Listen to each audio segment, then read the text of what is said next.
This is Matthew and the Midnight Tow Truck. Story by Alan Morgan, art by Michael Martchenko, and read by me, Miss Melby.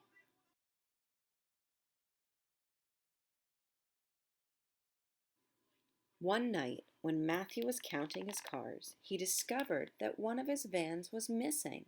He told his mother right away, and they looked around for it. "It's getting quite late," his mother said. "I'm afraid it's time for bed. We'll look for your van some other time." "But it was my very best one," Matthew explained as she tucked him in. "Can I have some red licorice to make me feel better?" "Sorry," said his mother, and she turned out the light. "You've already had enough candy today. Don't worry about your van. It's bound to turn up tomorrow." Matthew hoped she was right. Even so, as he fell asleep, he was feeling a little bit sad. Later that night, around about midnight, Matthew woke up. A flashing red light was shining in through his bedroom window, so he jumped out of bed and went to see what was happening. A big black midnight tow truck was parked in the street in front of Matthew's house. The driver was trying to put his hook on the bumper of one of the cars. The hook was too big and kept slipping off. The tow truck driver didn't know what to do.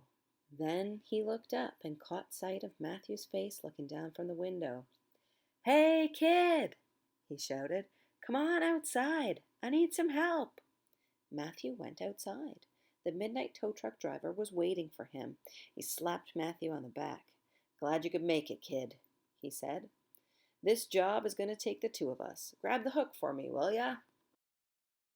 Matthew took the hook and held it onto the bumper while the midnight tow truck driver worked the crank. In no time at all, the job was done. "Not bad," said the midnight tow truck driver. "Not bad at all. You do good work. How about helping me hook some more?" "That'd be neat," Matthew said with a grin. He opened the door and he climbed right into the cab.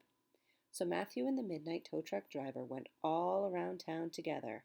First, they hooked a station wagon. Then they took a van. Matthew was feeling a little bit hungry from all the work. The tow truck driver was hungry too. "Why don't we pull over for a snack?" he suggested. They stopped at the side of the road for a while. The midnight tow truck driver smiled and got out his lunchbox. When he opened it up, there was lots of red licorice inside. "Have some," he said. "Take as much as you need. You can never have too much red licorice, you know. It's good for you. It helps you grow. It gives you big muscles, too." Matthew agreed, so he took quite a bit. "What do you do with the cars you get?" he asked. "I collect them," the tow truck driver replied. "I'm trying to get a whole set if I can, one of each kind. But I pick up doubles from time to trade with the other guys." Just then, another tow truck pulled up, and the man who was driving called over to them. "Hey, you guys! That's a nice looking station wagon," he cried. "What do you want for it?" "You got any Jeeps?" asked the midnight tow truck driver. "Sure, I got Jeeps," the man replied. "All kinds of them." "Stop by my place after work tonight," the midnight tow truck driver called back. "Maybe we'll make a trade." "I'll be by for sure," the other man said, and he drove away. When all the red licorice was finally gone, the midnight tow truck driver stopped in at a car wash. He unhooked the cars and pushed them inside.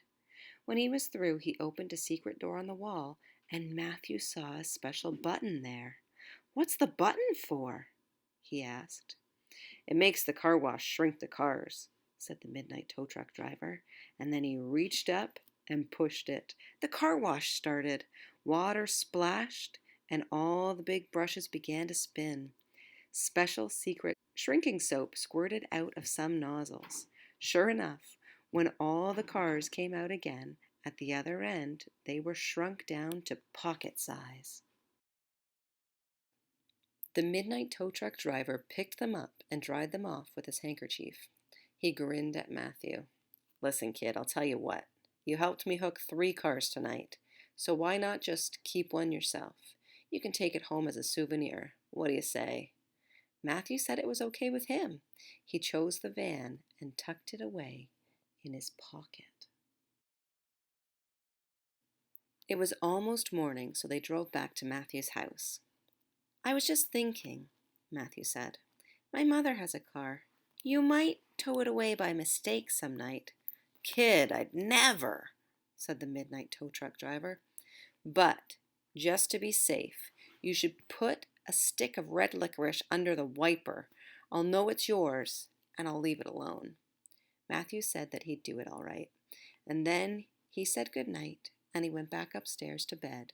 Soon he was fast asleep. When Matthew woke up, he checked his jacket. Sure enough, his van was there. He ran to his mother and told her the news. I found my van in my pocket, he said as he jumped on the bed, and I bet you can't guess how I got it there.